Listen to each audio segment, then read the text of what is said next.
मोदी जी चल रहे हैं इस बारी, चट भी मेरी पट भी मेरी, ठैया मेरे बाबा का। अरविंद केजरीवाल को गिरफ्तार कर ले गए, मनीष सिसोदिया, सत्येंद्र तिवारी, इन सबको गिरफ्तारी कर लिया। तो मोदी जी आप चाहते क्या हैं? अकेले दौड़ेंगे और अकेले ही रेस में फर्स्ट आएंगे। लोग ऑक्सीजन से तड़प तड़प के मर गए, क्या राम मंदिर जाते ना मस्जिद जाते? उस टाइम अस्पताल चाहिए। वादे ही तो करके छोड़े, जुमले ही देके तो छोड़े। 56 इंच के सीने ने 10 साल में क्या किया है? इलेक्शन आए, उसी पीक टाइम पे बाकी अपोजिशन के सारे लीडर्स को उन लोगों ने जेल में डाल दिया है। तो ये तो वही बात हो गई कि या तो मोदी जी डर गए हैं, या तो 56 इंच का सीना घबरा गया, थरथरा गया है। देखिए, जनता बीजेपी के नेताओं को ढूंढ, रिश्ता बस इतना गलतफहमी का हो गया है। वरना अभी भी हिंदू मुसलमान इकट्ठा आ जाए ना तो बीजेपी का नामो निशान हटा सकते हैं। तो मोदी ने हाथ जोड़ के गुजारिश है, आप फकीर हैं, झोला उठाकर चले जाइए, और जाते जाके आपका झोला भी चेक करेंगे। उसमें रेल, भेल, तेल, सेल, जहाज, एयरपोर्ट, लोन जो अपने दोस्तों का उन्होंने कैंसिल कर दिया, वो सारा वापस लेंगे। आम आदमी पार्टी विकास की बातें कर रहा है, बीजेपी पार्टी कभी विकास की बात क्यों नहीं करती है? इनका नारा ही, भाषण ही जय श्री राम से शुरू होता है। नमस्कार, मैं ब्यूटी गिरी और आप देख रहे हैं नेशनल दस्तक। 2024 के लोकसभा चुनाव का जो इंतज़ार था वो इंतज़ार अब खत्म होने जा रहा है और एक महीने में चुनाव है। चुनाव की तारीखें आ गई हैं और ऐलान है मोदी सरकार की तरफ, भाजपा सरकार की तरफ और भाजपा के तमाम कार्यकर्ताओं या अंधभक्तों जो भी कह लें, ऐलान यही किया गया है कि 400 के पार है। हमारे साथ बातचीत करने के लिए मौजूद हैं संदीपनी। क्या कहेंगी, 400 के पार मोदी जी ला रहे हैं 400 के पार, शायद ही 400 के पार हो। और जब अकेले लड़ेंगे तो 400 के पार का तो घोषणा कर ही देंगे। कांग्रेस के देखिए अकाउंट सील कर दिए हैं। बाकी पार्टियों को जिनके नेता बहुत अच्छे अच्छे थे उनको गिरफ्तार कर लिया गया है। सीएम की बेटी के कविता को गिरफ्तार कर लिया गया, अरविंद केजरीवाल को गिरफ्तार कर लिया गया, मनीष सिसोदिया, सत्येंद्र तिवारी, इन सबको गिरफ्तारी कर लिया। तो मोदी जी आप चाहते क्या हैं? अकेले दौड़ेंगे और अकेले ही रेस में फर्स्ट आएंगे, या तो ऐसा हो जाए कि ऐसे इवेंट में पार्टिसिपेट किया और जिसमें कंपिटिटर ही ना हो, तो अकेले ही जीतूंगा, अकेले गोल्ड मेडल लेके आऊँगा। तो ये तो वही वाली बात हो गई। वो तो कह रहे हैं इन लोगों ने इन पे आरोप है भ्रष्टाचार किए हैं, ईडी सीबीआई अपना काम कर रही है, इसमें मेरा क्या लेना देना? ईडी सीबीआई ने लगभग 100 से ज़्यादा रेड मार दिए हैं, कुछ नहीं मिला। या केजरीवाल के घर पे मिला ना किसी के। और आप ये सोचिए, लोकतंत्र में आज तक ऐसा कभी हुआ ही नहीं, जब इलेक्शन आए उसी पीक टाइम पे बाकी अपोजिशन के सारे लीडर्स को उन लोगों ने जेल में डाल दिया है। तो ये तो वही बात हो गई कि या तो मोदी जी डर गए हैं, या तो 56 इंच का सीना घबरा गया, थरथरा गया है, तभी मजबूत लोगों को ऐसे गिरफ्तार कर रहा है। और क्या हो सकता है? वो तो कह रहे हैं विपक्ष में दम नहीं है, विपक्ष कमजोर है, हिम्मत है तो आओ, मंच पे बुला रहे हैं। अमित शाह बोलते हैं आओ बातचीत करते हैं, मैदान में लड़ते हैं बढ़िया से। देखिए, मैदान में लड़ना है तो पहले जेल से हटा दो, और उसके बाद अगर विपक्ष में दम नहीं है तो विपक्ष में सोचिए इतना दम है कि वो जेल से सरकार चला रहे हैं और जेल से सब सुन भी रहे हैं। जनता इस बार जनता सड़क पे ले आएगी, सच बता रही हूँ। जनता मोदी जी को मैं तीसरी बार शपथ की तैयारी कर रहे हैं। वो देखते, मोदी जी ने बहुत पहले एक बात कही थी कि लोग जो बुजुर्ग हो चुके होते हैं, सोनिया गांधी जी को बोला था कि वो अपने एक बुजुर्ग लोगों की पार्टी में चले जाए, कुछ ऐसे करके था कि वो मतलब रणनीति पे ही चले जाए, वो इलेक्शन ना लड़े। अब मोदी जी आप खुद ही कानून बनाए और खुद ही के कानून को फॉलो ना करें, ये तो वही बात, ये तो बहुत गलत बात हो गई। मोदी जी चल रहे हैं इस बारी, चट भी मेरी पट भी मेरी, ठैया मेरे बाबा का। इधर जाऊं उधर जाऊं, मिलना तो मुझे ही है। मोदी जी ये सोच रहे हैं, लेकिन जनता 10 साल बेवकूफ़ बन गई। अब जनता बेवकूफ़ नहीं बनेगी। 2024 का इलेक्शन आ गया है, अभी आप देखिएगा कि जनता क्या क्या दिखाती है। आप कह रही हैं मोदी जी को रिटायरमेंट ले लेनी चाहिए। मोदी जी जैसे काम करने वाला व्यक्ति नहीं है, कौन करेगा देश का उद्धार, कौन करेगा अगर मोदी जी रिटायरमेंट ले लेंगे तो? देखिए ब्यूटी दीदी, आपसे एक बात पूछूं, मोदी जी ने क्या काम किया है आप बता। जनता कह रही है हर हर मोदी, घर घर मोदी। वो बता रहे हैं इंफ्रास्ट्रक्चर मजबूत हो गया, भारत विकसित होने जा रहा है। हर हर मोदी, घर घर मोदी कर करके तो 400 का सिलेंडर 1100 पहुंचा दिया। अब क्या करना चाहते हो?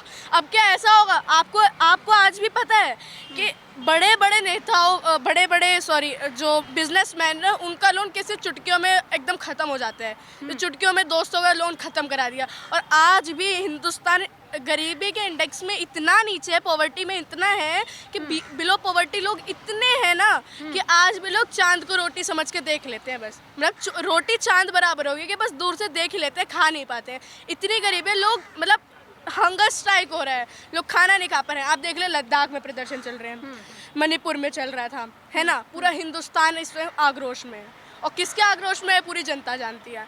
भारतीय जनता पार्टी ने ऐसे काम किए हैं कि जनता इतने आक्रोश में आ गई है। कहते हैं ना, ऐसे काम करो कि जनता प्यार करे, जनता आपको अगली बार वोट दे।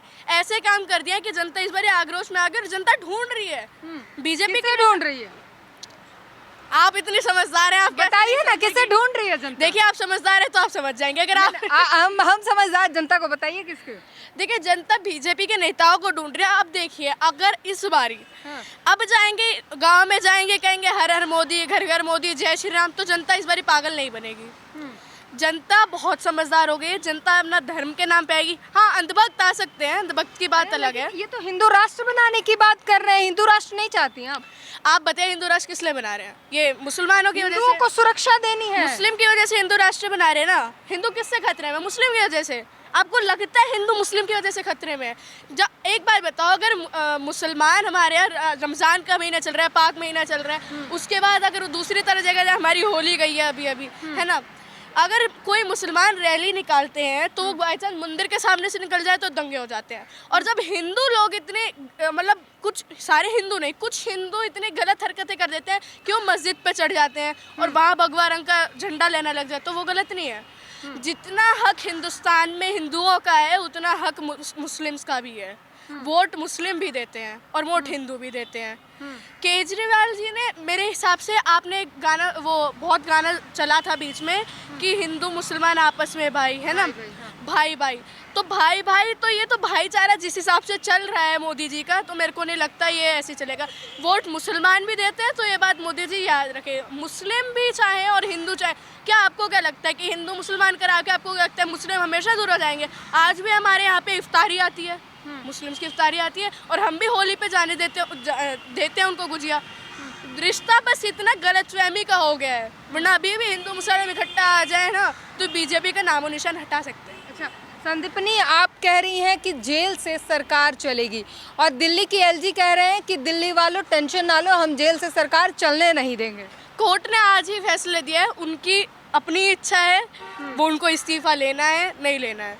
जाहिर सी बात है, आपको पता ही है केजरीवाल भी छोटा मोटा इंसान तो है नहीं। जब वो इंसान मफलर पहन के सुपरमैन बन सकता है, तो मफलर मैन को तो कोई रोक नहीं सकता। तो वो जेल से सरकार चलाएंगे और जल्दी जेल से बाहर आएंगे। जेल से बाहर आए, मैं तो उम्मीद करती हूँ बहुत जल्दी जेल से बाहर आए, क्योंकि इस बार ये नेशनल टॉपिक नहीं है ना, अब इंटरनेशनल टॉपिक बन गया है। हाँ। तो मोदी जी जितना कर रहे थे G20, अब असलियत पता चल रही है लोगों को कि मोदी जी कैसे हैं। G20 में तो मोदी जी ने बहुत कुछ दिखाया, ट्रम्प आए, मोदी जी ने बहुत कुछ दिखाया, लेकिन अब असलियत पता चल रही है कि देश में क्या है। अब अमेरिका को भी पता चल रहा है, US को भी पता चल रहा है, बहुत पूरे आई थिंक पूरे वर्ल्ड को पता चल गया है कि क्या चल रहा है। मोदी जी तो कहते हैं विदेशों में उनका डंका पीट रहा है, विदेश जो है उनकी बातें सुन रहे हैं, उनकी तारीफें हो रही हैं। मोदी जी का ऐसा डंका पिट रहा है, आपको कुछ बातें बताती हूँ। मोदी जी गए अमेरिका गए, मोदी जी ने बोला अगली बार ट्रम्प सरकार। बेचारे ट्रम्प की ऐसी सरकार आई, वो बेचारा जेल जाते जाते बचा। ठीक, फिनलैंड गए, फिनलैंड में वहाँ के राष्ट्रपति से हाथ मिला लिया, राष्ट्रपति की सरकार डूब गई। ठीक, जहाँ जहाँ जिस देश में गए हैं उस देश के राष्ट्रपति को उन्होंने पाकिस्तान में बिरयानी खा के आए, वो शरीफ जी पता नहीं कहाँ ही चले गए। ठीक है, तो मेरे हिसाब से तो मोदी जी अपने आप से ही हाथ मिला लें तो देश का कल्याण हो जाए, देश में थोड़ा विकास हो जाए। मोदी जी अपने आप से हाथ मिला लें, कुर्सी से चले जाएं। तो मोदी जी तो ये भी कहते थे कि मैं तो फकीर हूँ, झोला उठा के चले जाऊँगा।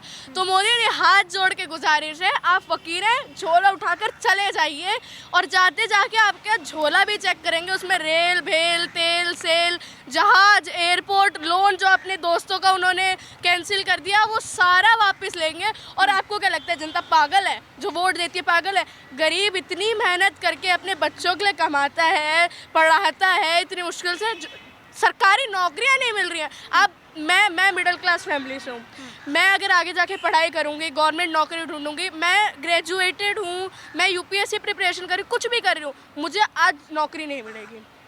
और आप देखिए पुराने टाइम पे, आज कांग्रेस भी देखिए ना वादे करी, और कांग्रेस करेगी कि हर युवा को ग्रेजुएट होने के बाद अपनी पहली नौकरी पक्की है, अग्निवीर बना दिए। आप कह रही हैं कि मोदी जी को रिटायरमेंट ले लेनी चाहिए, उनको चले जाने चाहिए झोला उठा के। आप नहीं चाहती कि भारत जो विकसित राष्ट्र बने, क्योंकि मोदी जी चाहते हैं कि विकसित राष्ट्र बने और 47 तक वो बना देने का वादा कर रहे हैं। मोदी जी आप पता नहीं 47 तक हम रहे आप रहे 47 तक तो कुछ नहीं पता, कल का ही नहीं पता कल क्या हो जाए। मोदी जी देखिए साफ सीधी सी बात है, हिंदुस्तान को अगर राजनीति करनी है तो शिक्षा, स्वास्थ्य और रोजगार, किसी भी नेता को इस 3 चीज़ों पे फोकस करना चाहिए। ठीक, शिक्षा नहीं मिली मोदी जी के, आप बताइए एक भी उन्होंने स्कूल का उद्घाटन करा हो मोदी जी ने आज तक? राम मंदिर, दुबई में मंदिर खोलने चले गए, राम मंदिर करा दिया, मंदिर करते रहे। तो मंदिर से आप खुश नहीं हैं? मंदिर से आप पढ़े लिखे हो जाओगे या मंदिर से नहीं? मंदिर से आपको वर्षों का जो झगड़ा था वो सुलझा दिया मोदी जी ने, राम मंदिर बनवा दिया। कैसे? आपको क्या लगता है ये सारी मेहनत राम मंदिर बनने के लिए मोदी जी की है? अटल बिहारी वाजपेयी भी एक नाम थे, अडवाणी जी भी एक नाम थे, रथ यात्रा तो उन्होंने ही निकाली थी, राम मंदिर उन्हीं की वजह से बना है। मैं तो क्रेडिट उनको ही देती, श्रेय सारा उनको ही देती हूँ। और जब तक राम जी की मर्जी नहीं होगी तो राम मंदिर तो बनेगा ही नहीं। ठीक, अटल बिहारी और मोदी जी उस टाइम माइक पकड़ाने का काम करते थे। तो वोट देगी ना, राम मंदिर दिया है मोदी जी ने, मोदी जी साफ कह रहे हैं। करेक्शन चाहिए, जनता वोट नहीं देगी, अंधभक्त वोट देंगे। जितने भी अंधभक्त होंगे वो ही राम मंदिर में वोट देंगे। आप बताइए ब्यूटी दीदी, मैं राम मंदिर जाऊंगी, अगर मेरे को बहुत बीमारी है, कोरोना वायरस में, अगर हम राम मंदिर चले जाएं ठीक हो जाएंगे? सरकारी अस्पताल चाहिए ना, अस्पताल चाहिए जिसमें ऑक्सीजन मिले। लोग ऑक्सीजन से तड़प के मर गए, क्या राम मंदिर जाते? ना मस्जिद जाते। उस टाइम अस्पताल चाहिए। अगर मैं बेरोजगार हूँ या मेरे को शिक्षा करनी है, अच्छी शिक्षा लेनी है, आगे का भविष्य अच्छा करना है, तो मैं राम मंदिर तो नहीं जाऊंगी, मैं स्कूल जाऊंगी। पत्रकार कहते हैं कि आपको मंदिर जाना पड़ेगा, मंदिर जाने से ठीक हो जाएंगे। पत्रकार तो आप भी हैं। बहुत सारे पत्रकार ऐसे कहते भी हैं, टीवी पर आपने देखा होगा, वो कहते हैं कि अगर आपको तकलीफ होगी तो आप मंदिर ही जाएंगे। तकलीफ होगी तो मंदिर नहीं जाएंगे, मंदिर आस्था का केंद्र है। और हमारे तो कहते हैं कण कण में शंकर है। यहाँ देखो, यहाँ शंकर है, मन में शंकर है। जैसे एक हिरन होता है ना, उसको खुशबू आती है, वो पूरे जंगल में ढूंढता रहता है खुशबू का है, खुशबू का है, और खुशबू उसी के अंदर होती है। ठीक, तो ऐसे ही हम देख रहे हैं शंकर क्या है, शंकर क्या है, और शंकर हमारे ही अंदर है, कुछ नहीं है। हाँ, आस्था का केंद्र है, बिल्कुल आस्था का केंद्र आपने बनाया है। लेकिन अगर उसी जगह, या तो आप ये कहना चाहते हैं मुझे जी आप हिंदुओं की सरकार बना रहे हैं, आपको मुसलमान चाहिए ही नहीं। ठीक, एक टाइम आया था जब मुसलमानों को वो मिला था, ऑप्शन मिला था कि या तो उन्हें पाकिस्तान चले जाएं या हिंदुस्तान चले जाएं। अगर मुसलमान हिंदुस्तान से नफरत कर रहे होते तो खुशी खुशी पाकिस्तान चले जाते, लेकिन मुसलमान हिंदुस्तान से इतना प्यार करते हैं कि वो पाकिस्तान छोड़ के हिंदुस्तान में रहे। कोई तो वजह होगी कि हमारे पूर्वज भी यहाँ हैं और हिंदुस्तान, आप अपना देश छोड़ के चले जाएंगे? मोदी जी तो खुद मुसलमानों की बात करते हैं, मुसलमान हमारे भाई हैं, वो ऐसी बातें इलेक्शन के वक्त करते हैं। इलेक्शन के वक्त करते हैं, और इलेक्शन के वक्त भी अभी ही कर रहे हैं। पता चल रहा है मुसलमानों की ताकत दिख रही है, बाकी मुसलमान अपोजिशन लीडर दिख रहे हैं, बहुत सारी चीजें मोदी जी को पता चल रहा है ना। अगर इनका वोट नहीं आया तो मैं तो हार ही जाऊंगा। मुसलमानों के हित में तमाम कानून बना रहे हैं। क्या बनाया है? ये लेके आए हैं मुसलमानों के हित में। मुसलमान फिर कहते हैं हिंदू सुरक्षित नहीं है। मुसलमानों का आज आप देख सकते हैं कितनी दुर्गति हो रही है हिंदुस्तान में। शायद अगर मोदी जी आप जय श्री राम का नारा ना लगाए ना, या अल्लाह अकबर भी ना लगाए, मेरे हिसाब से तो धर्म राजनीति में होना ही नहीं चाहिए। अगर आप एक शिक्षा रोजगार पे बात करते ना, तो आज आपको मैं सपोर्ट कर रही होती, मैं क्या पूरा हिंदुस्तान आपको सपोर्ट कर रहा होता। कांग्रेस पार्टी में शायद लगभग मेरी जो इंस्पिरेशन है इंदिरा गांधी जी, मेरे हिसाब से उन्होंने जब भी बात की है, बातें तो बहुत सारी हुई, लेकिन ज़्यादातर बातें उन्होंने अपने काम की हैं, विकास की बातें की हैं। कांग्रेस पार्टी में लगभग विकास की बातें, आम आदमी पार्टी विकास की बातें कर रहा है, बीजेपी पार्टी कभी विकास की बात क्यों नहीं करती है? इनका नारा ही, भाषण ही जय श्री राम से शुरू होता है। कौन से विकास की ही तो बातें करते हैं, दिन भर मोदी जी विकास की ही बातें करते हैं।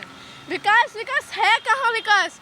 8 साल का विकास हो जाता, 8 साल का क्या 10 साल का विकास हो जाता अभी तक।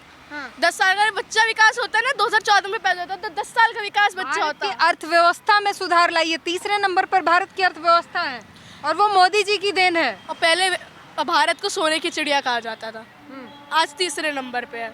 ठीक है, माना बहुत अच्छा। कांग्रेस की सरकार में नहीं ना, उससे बेहतर है वो, ये बात कह रहे क्या हैं। मोदी जी ये कहना चाहते हैं और आप भी, मेरे को ऐसा लग रहा है ये कहना चाहिए कांग्रेस के टाइम पे कुछ नहीं हुआ, क्या आप ये कहना चाहते हैं? मोदी जी कहते हैं, भाजपा कहती है कि कांग्रेस ने सिर्फ लूटा है और उस लूट को हमें सुधारने में, गड्ढा भरने में हमें 10 साल लगा है। और मैं अगर वो लूट गिनवाऊं तो गिनवाइए। रेल, बेल, तेल, सेल किसने बनवाया? नेहरू जी ने। ठीक, भारत तो ऐसी स्थिति में आज़ाद हुआ था जब भारत पे अपना खुद का उद्योग नहीं था, कुछ भी नहीं था, भारत एक बंजर था एकदम। ठीक, रेल, भेल, तेल, सेल बनाया, भाखड़ा नंगल डैम बनाया, एम्स बनवाया।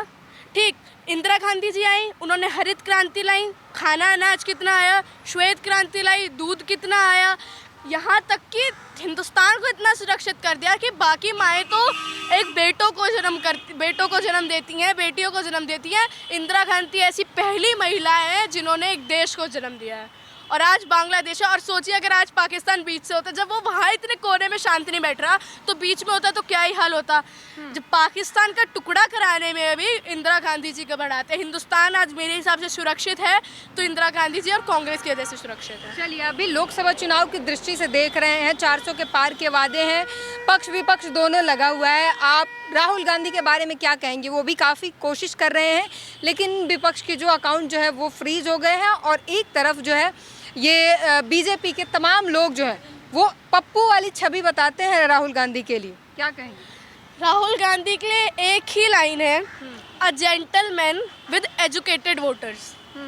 सबसे ज़्यादा पढ़े लिखे वोटर सिर्फ राहुल गांधी पे ही हैं। राहुल गांधी कैम्ब्रिज से लेकर करोल बाग तक उनकी एक ही चीज़ है, बिहेवियर सबके साथ एक है। आप देखिए, मोटरसाइकिल वाले के साथ हो, एयरप्लेन में बैठे हो, पायलट के साथ हो, किसान के साथ हो, रेसलर्स के साथ हो, सबके साथ एक ही बिहेवियर है उनका। ना उनका बिहेवियर ना हिंदू के लिए बदलता है, ना मुसलमान के लिए बदलता है, ना पद के लिए बदलता है। उनके लिए इंसान इंसान है, और ऐसा ही नेता चाहिए जो इंसान को इंसान मानता हो और हमारे दुख दर्द पीड़ा समझता हो। और क्या चाहिए? मिडिल क्लास इंसान को ये चाहिए, एक अच्छी खासी नौकरी लग जाए, हमारी सरकारी नौकरी लग जाए, खाने पीने का जुगाड़ हो जाए, बस। और क्या चाहिए? ना हम ये मांगते कि हम पे सोने के जेवर हो या ऐसा कुछ हो यहाँ।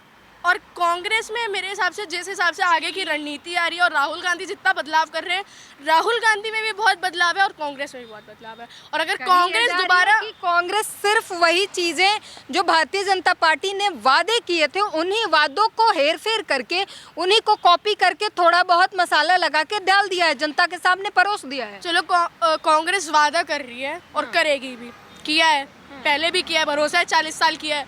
बीजेपी तो वादा करके ही छोड़ दिया, और वादे ही तो करके छोड़े, जुमले ही देके तो छोड़े। 56 इंच के सीने ने 10 साल में क्या किया है?